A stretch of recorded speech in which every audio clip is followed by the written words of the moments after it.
The V&A's got one of the most outstanding and comprehensive collections of art from South Asia.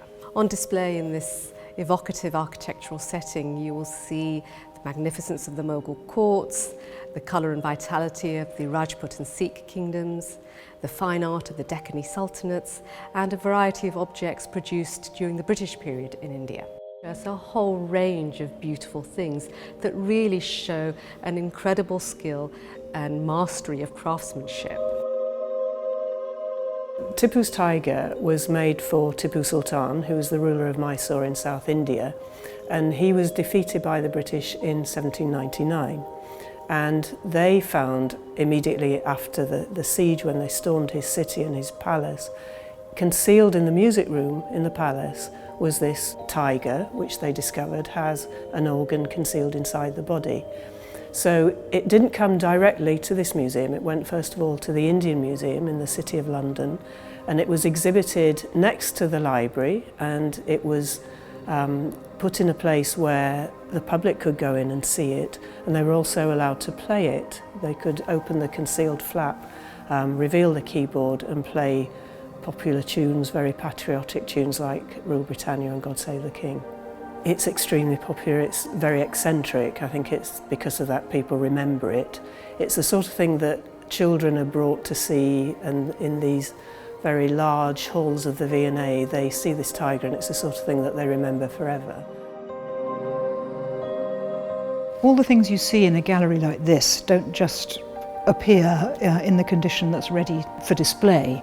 We have a wonderful conservation department which deal with all media. All the things in the gallery have been prepared for display by conservators. And our textile conservators, for example, do an amazing job of mounting and repairing sometimes the pieces that will go on show. We have some pieces dating from about the sort of 15th and 16th century that were actually found in Egypt, so they were exported there at that time. And you can tell by their designs and the coarseness of the fabric that these were quite ordinary pieces, everyday things that people would have made into garments or tablecloths or any utilitarian thing. One of our most famous pieces is called the Fremlin carpet. It's named after an Englishman called Mr. William Fremlin. He had this fantastic carpet made, we think probably in Lahore, which at that time was part of the Mughal Empire and was one of the main carpet weaving centres.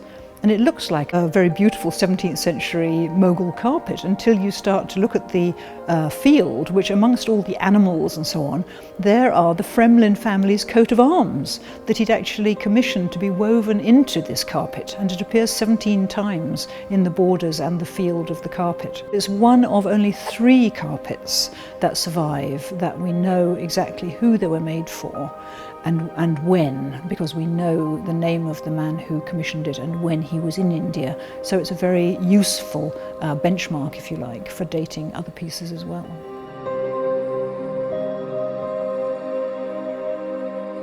The architectural drawings show us the impressive monuments of the heritage of South Asia, and the Taj Mahal is obviously one of India's most famous monuments, built by Shah Jahan in honour of his wife Mumtaz Mahal, who died in 1631.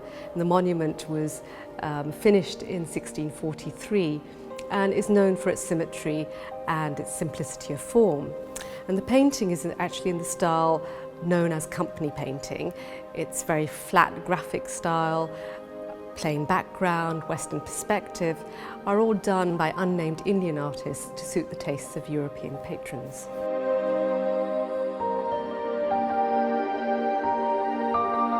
This is the gallery which shows South Asian sculpture. It dates from about 200 BC to about 1500 AD. The later material is shown in the adjacent gallery, and it's really the religious art of India. It's sculptures that were made for temples dedicated to Hinduism, to Buddhism and to Jainism. One of the most charming objects is the sculpture of the bull calf Nandi. Nandi is the animal vehicle, or the first devotee, if you like, of the great Hindu god Shiva.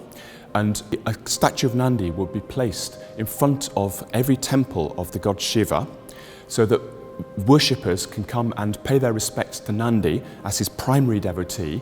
And Nandi symbolises the religious devotion and duty of the worshipper of Shiva. And this statue is particularly lovely because it's carved in a very highly polished serpentine stone, but the details of jewellery with which the animal is caparisoned stand out in high relief against the highly polished smooth surface of the stone. And there are lots of lovely little details, like the way that little locks of hair run behind the ears of the bull calf, the way that his tail curls, and the very fine detail of the jewellery. So it's very, very popular.